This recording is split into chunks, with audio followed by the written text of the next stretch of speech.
Then the Israelites traveled to the plains of Moab and camped along the Jordan across from Jericho. Now Balak son of Zippor saw all that Israel had done to the Amorites. And Moab was terrified because there were so many people. Indeed, Moab was filled with dread because of the Israelites. The Moabite said to the elders of Midian, "This horde is going to lick up everything around us, as an ox licks up the grass of the field." So Balak son of Zippor, who was king of Moab at that time, sent messengers to summon Balaam son of Beor, who was at Pethor, near the Euphrates River, in his native land.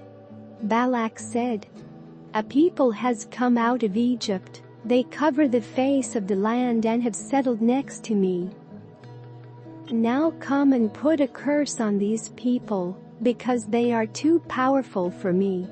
Perhaps then I will be able to defeat them and drive them out of the land.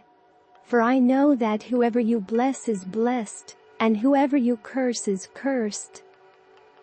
The elders of Moab and Midian left, taking with them the fee for divination. When they came to Balaam, they told him what Balak had said. "Spend the night here," Balaam said to them, "and I will report back to you with the answer the Lord gives me." So the Moabite officials stayed with him. God came to Balaam and asked, "Who are these men with you?" Balaam said to God, "Balak son of Zippor, king of Moab, sent me this message. A people that has come out of Egypt covers the face of the land. Now come and put a curse on them for me. Perhaps then I will be able to fight them and drive them away." But God said to Balaam, "Do not go with them. You must not put a curse on those people, because they are blessed." The next morning Balaam got up and said to Balak's officials, "Go back to your own country, for the Lord has refused to let me go with you." So the Moabite officials returned to Balak and said, "Balaam refused to come with us." Then Balak sent other officials, more numerous and more distinguished than the first. They came to Balaam and said, "This is what Balak son of Zippor says. Do not let anything keep you from coming to me, because I will reward you handsomely and do whatever you say. Come and put a curse on these people for me." But Balaam answered them, "Even if Balak gave me all the silver and gold in his palace, I could not do anything great or small to go beyond the command of the Lord my God.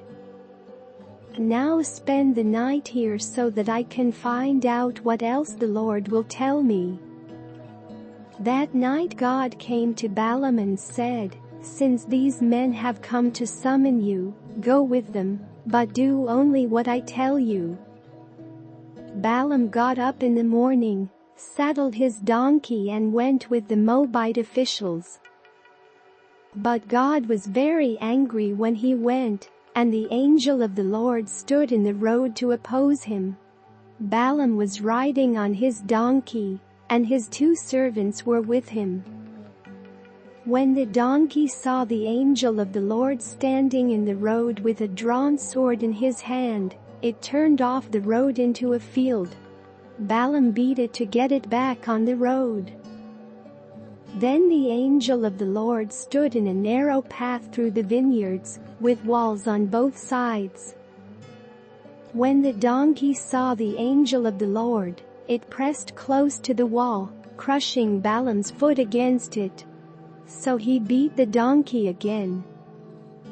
Then the angel of the Lord moved on ahead and stood in a narrow place where there was no room to turn, either to the right or to the left. When the donkey saw the angel of the Lord, it lay down under Balaam, and he was angry and beat it with his staff. Then the Lord opened the donkey's mouth, and it said to Balaam, What have I done to you to make you beat me these 3 times? Balaam answered the donkey, You have made a fool of me. If only I had a sword in my hand, I would kill you right now. The donkey said to Balaam, Am I not your own donkey, which you have always ridden, to this day? Have I been in the habit of doing this to you? No, he said. Then the Lord opened Balaam's eyes, and he saw the angel of the Lord standing in the road with his sword drawn. So he bowed low and fell face down. The angel of the Lord asked him, Why have you beaten your donkey these 3 times? I have come here to oppose you because your path is a reckless one before me.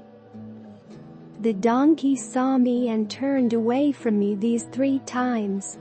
If it had not turned away, I would certainly have killed you by now, but I would have spared it.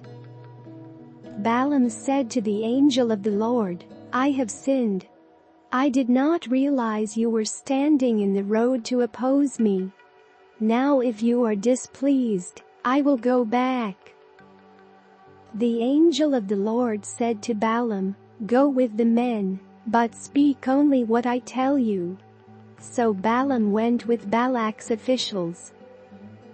When Balak heard that Balaam was coming, he went out to meet him at the Moabite town on the Arnon border, at the edge of his territory.